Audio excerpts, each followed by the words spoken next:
Welcome, riding buddies.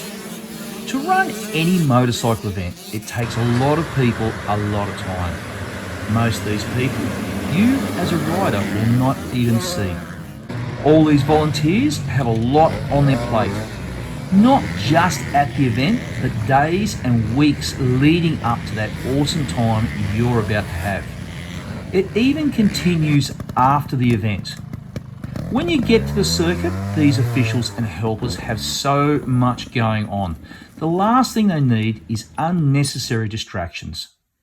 You as an entrant, parent, or just as a hanger-onerer can make these days go smoother and more enjoyable for everyone, including you. I'm going to run through some very simple but important things to help the day run smoother. If anyone or clubs want to use this video, feel free. If you wish to download it and use parts of it, feel free. This video is about helping people, clubs and organisations. But before we start, make sure you've subscribed to John's Motorcycle Mania. It's a proven fact that subscribing will help your day at the event run smoother. Supplementary regulations. Every event will have what is known as supplementary regulations, or better known as sup-regs. These have a lot of information about the event you're going to. Very simple information, such as the address of the event and who the key officials are. Then there will be important information, such as the classes you can enter, and anything special required at that event, and even prize money. Your entry forms are usually part of the sup-regs as well. You don't need to sit down and study them and know them front to back, but it is important to have a browse of them so you know if there is something different for this particular event. Final instructions. Most events will send out final instructions. These will usually be available the week leading up to that awesome weekend you're about to have. Usually final instructions could have riders lists, anything specific that may have arisen for the event, and any extra forms and information you may need.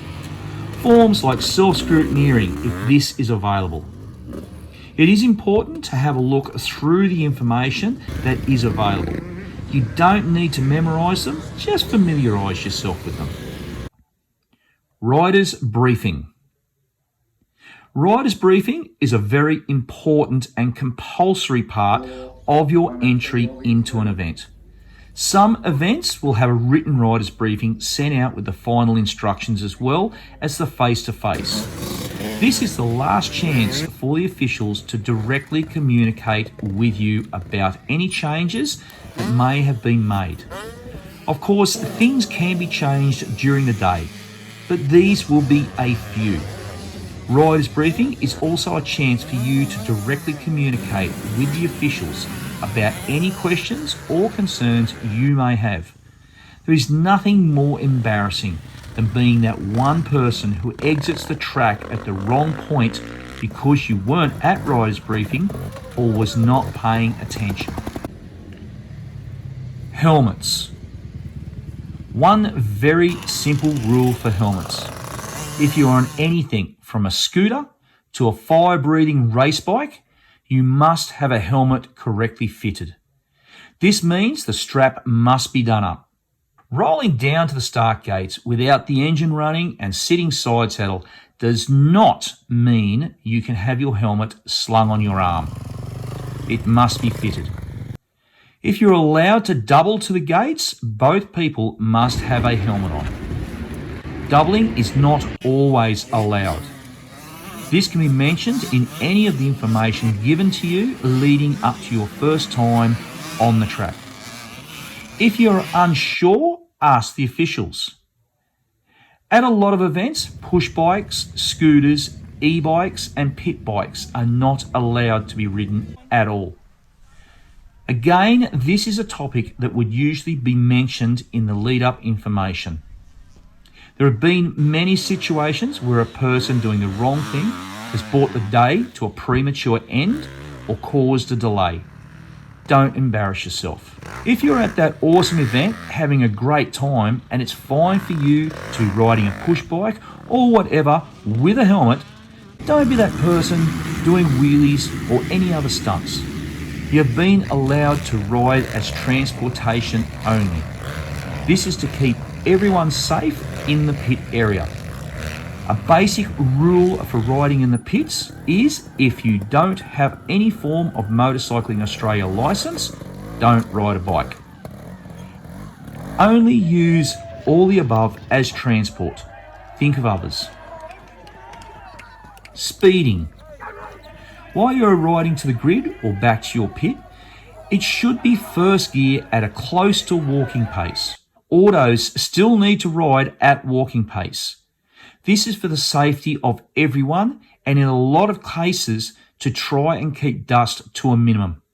The officials don't want to be doing a report for a person riding way too fast in a public area and hitting a small child.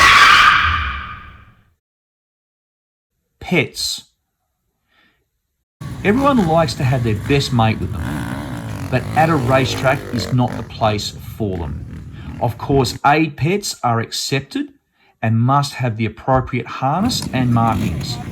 If your dog needs a sitter, arrange someone away from the venue. The rule book. There is a rule book for all disciplines of motorcycling. This is known by a couple of names: General Competition Rules, or GCRs, and Manual of Motorcycle Sport, or MOMS. It is actually very easy to find on the Motorcycling Australia's website. On John's Motorcycle Mania on YouTube, there is a video called How to Use Manual of Motorcycle Sport. In this video, you are shown how to find it and how to read it. You don't need to memorise the GCRs, but have a look at it. There is a lot of very handy information in it. Instead of asking the simple questions like what colour background do I run on my number plates, have a look at the GCRs first. As you can see, these are not rocket science. Failure not to follow the requirements laid out by the officials can result in the rider losing points or being excluded completely. If a parent or team member does not do the right thing, their rider can be penalised or that person can be reported to the governing body for disciplinary action. No official has the time to chase up people not doing the right thing in the pits. These are not things done to ruin your day. They are to minimise the risk of injury to everyone at the event. If you see someone doing the wrong thing, bring it to the official's attention. Make sure you subscribe to John's Motorcycle Mania. Go back through our library and check out some of the other stuff in there as well. Maybe even just click on that video that has just popped up and check it out. Thanks for watching, and we'll catch you next time.